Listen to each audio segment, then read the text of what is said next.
Hello student, welcome back. So अब हमें domain of a function का थर्ड क्वेश्चन स्टडी करना है। Find domain for the following functions.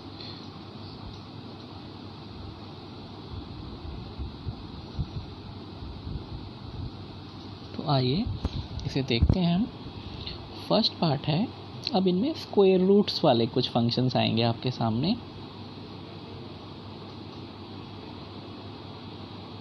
तो स्क्वायर रूट वाले फंक्शन की डोमेन कैसे फाइंड होती है, उसका एक स्पेशल वे है। तो अगर आप चाहते हैं कि स्क्वायर रूट वाला फंक्शन डिफाइंड हो for f(x) equal to √x - 1 to be defined, तो अगर आप चाहते हो कि ये फंक्शन डिफाइंड रहे तो रूट के अंदर जो हिस्सा उतरा हुआ है वो ज़ीरो या ज़ीरो से हायर होना चाहिए। डैट मीन्स ये वाला हिस्सा x - 1। तो मैं यहाँ उतारना चाहूँगा इन दिस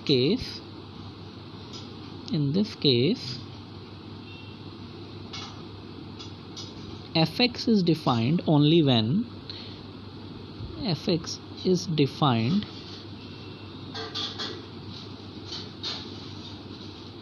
only when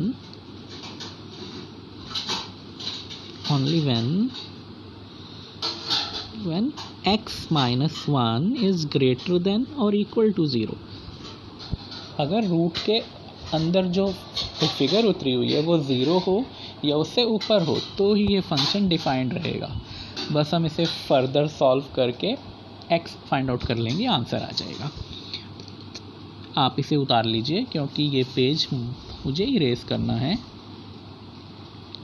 आप इसे उतार लीजिए। I am erasing it. तो हमारे पास आया है अभी तक x - 1 greater than equal to 0। That तो हमारे पास फाइनली आ गया x greater than equal to 1। मतलब अगर x 1 या 1 से ऊपर रहेगा तो ये फंक्शन डिफाइंड होगा। तो डैट मीन्स इस फंक्शन का डोमेन है जो हमारे पास x greater than equal to 1 आया है। इसका मतलब है अगर x 1 या 1 से ऊपर है तो f(x) डिफाइंड रहेगा। तो डोमेन हो गया 1 या 1 से ऊपर वैल्यूज़। तो उतारेंगे 1, इन्फिनिटी। इन्फिनिटी की साइड पे ओपन ब्रैकेट और 1 की तरफ ये इंक्लूड वाला ब्रैकेट। तो ये इस पार्ट का आंसर है। याद रखना, इन्फिनिटी वाली साइड पे हमेशा एक्सक्लूड वाला ओपन वाला ब्रैकेट ही आता है। तो ये इस पार्ट का आंसर था। अच्छा, अब ऐसे ही इसी के जैसा एक पार्ट और भी है, जैसे ये है second part f(x) equal to √3 - x। तो इसमें भी उसी टाइप से ही होगा। मैं इसे इरेज कर देता हूँ। सेकंड पार्ट है f(x) इक्वल टू √3 - x। तो ये भी सेम वे से होगा, सेम मेथड से होगा। तो in this case f(x) is defined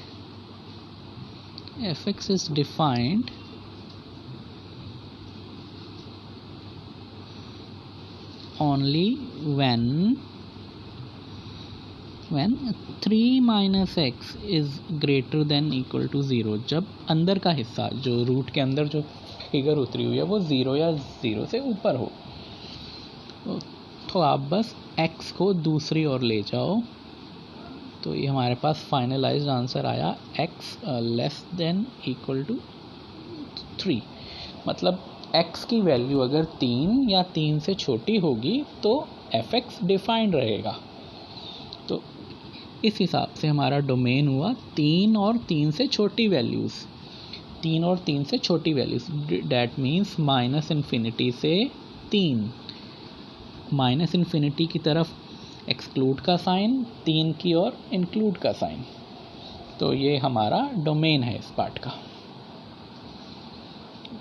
इसके बाद एक पार्ट मैंने और समझाना है, आप इसे उतार लीजिए। I am raising it. एक थर्ड पार्ट और समझाना है रूट के अंदर ही, that is fx equal to 1 upon root 5 minus x। अब जो रूट है ये अपॉन में आ गया है, तो इसमें भी ऐसे होगा। अगर आप चाहते हैं कि ये फंक्शन डिफाइंड रहे तो जो रूट के अंदर फिगर है वो 0 से ऊपर होनी चाहिए, ये 0 के इक्वल अब नहीं हो सकती। In this case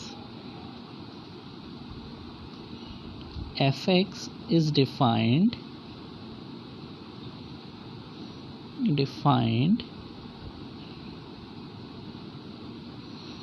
only when जो रूट के अंदर का हिस्सा है 5 माइनस एक्स अगर 0 से हायर होगा।